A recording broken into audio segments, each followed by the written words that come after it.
दो चीजें अगर हमारी अच्छी है तो हमें दुनिया में कोई नहीं हरा सकता।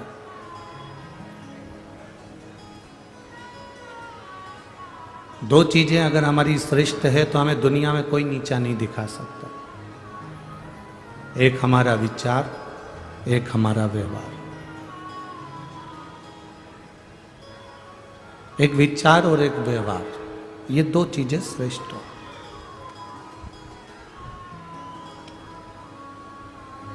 अपने विचार को कभी गलत मत होने दो और अपने व्यवहार को कभी गलत मत होने दो।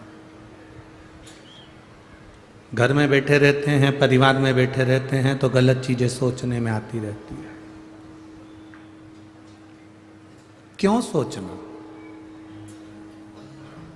हम गलत क्यों सोचें? अगर हमें सोचना है तो हम अच्छा क्यों नहीं सोचें? हमारे भीतर का जो विचार आएगा वो हमारे सामने प्रकट होगा।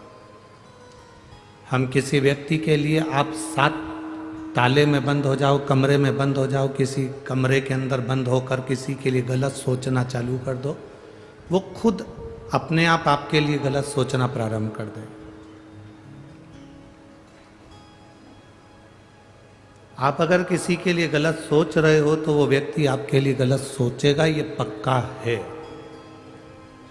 आप किसी के लिए अच्छा सोचोगे तो वो अच्छा सोचेगा, ये निश्चित है। हमारे शरीर में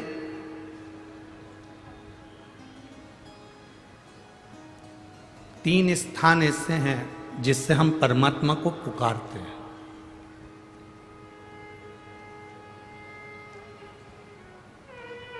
पहला स्थान हमारी नाभि। जब हम बोलते हैं तो हमारी नाभि खिंचाती है। एक बार बोल कर देखो, हर हर महादेव। आप जितना तेज भगवान को पुकारोगे आपकी नाभि उतनी तेज खिंचाएगी। आपकी जो डूठी है, नाभि है, टुंडी है, उतनी तेज खिंचाएगी।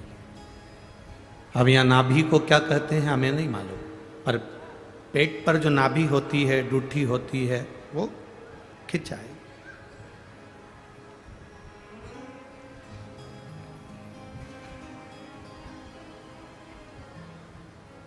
तीन चीजें हमें परमात्मा को पुकारते समय हमारा साथ दे देती है और परमात्मा के मिलन में हमारा साथ प्रदान करती है। एक हमारी नाभि, हमारी टुंडी। दूसरे नंबर पर हमारा ये दोनों भुकुटी के मध्य में जहां हम तिलक लगाते हैं वो आज्ञा चक्र। ये दूसरे नंबर पर है हमारा आज्ञा चक्र, जहां हम तिलक लगाते हैं, बिंदी लगाते हैं, टीकी लगाते हैं। और तीसरे नंबर पर है जहां हमारी शिखा है, चोटी है, शास्त्राचक्र। ये तीसरे नंबर।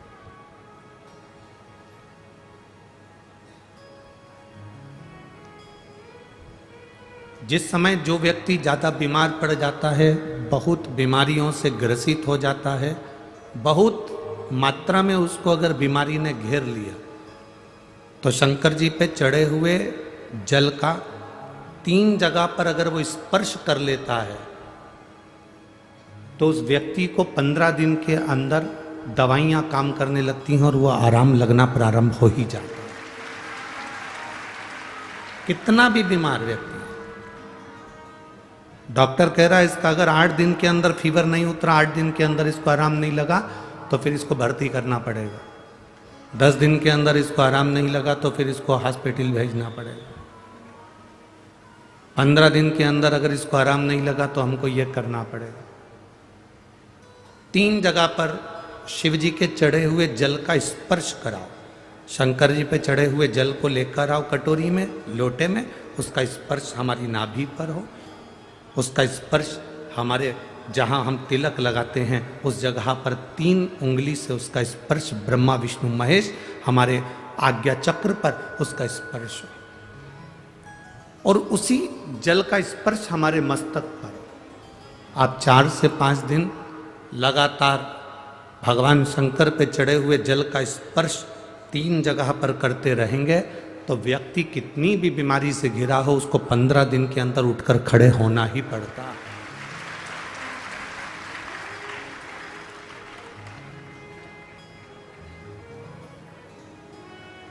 हमारा ये जो तिलक लगाने की जगह है, ये हमारा आज्ञा चक्र है। ये कोई साधारण सी जगह नहीं है जहां हम तिलक लगाते हैं।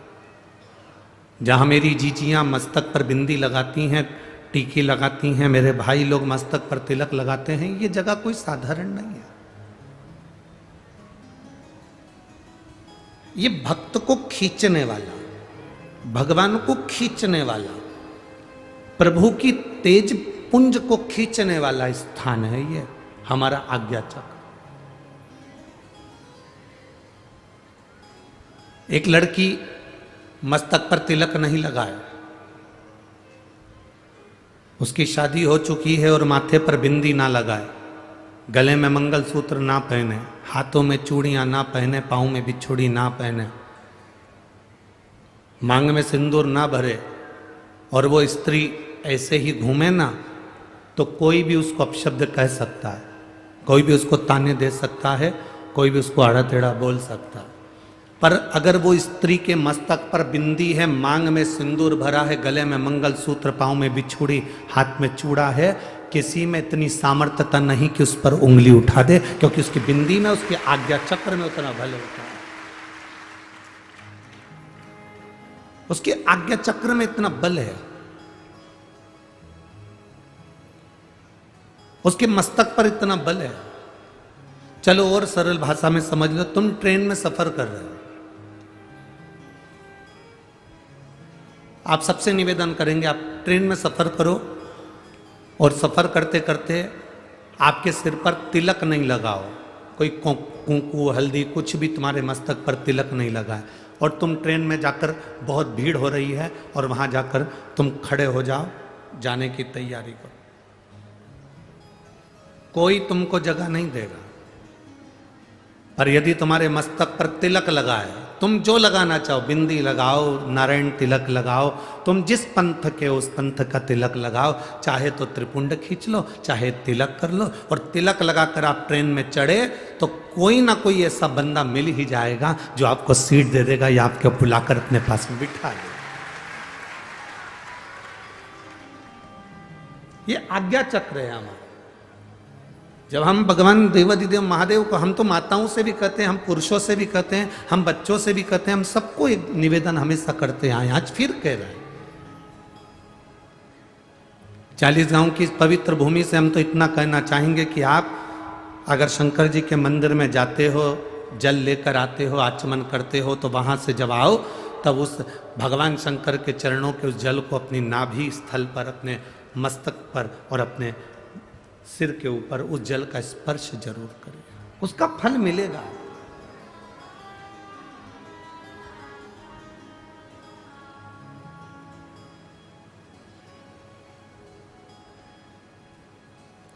उसका एक आनंद अपनी जिंदगी में प्राप्त होगा।